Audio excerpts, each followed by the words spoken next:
we're going to work on what I like to call the Cobra Twist, which is a great stretch for your abdominals and your obliques. So to do this, we want to lie down, face down.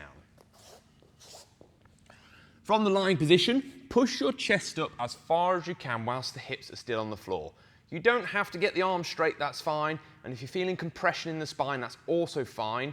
You just have to think about breathing in a lot deeper to stretch the abdominals.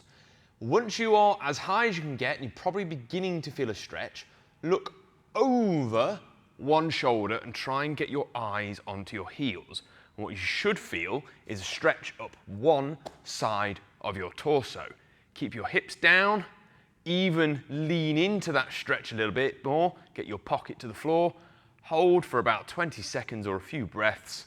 We come down, a few breaths, relax, and of course we go up and do it again on the other side. Stick that one into your workout, especially if you're having trouble getting the stretch from a standard Cobra, and this will help add on that little bit more.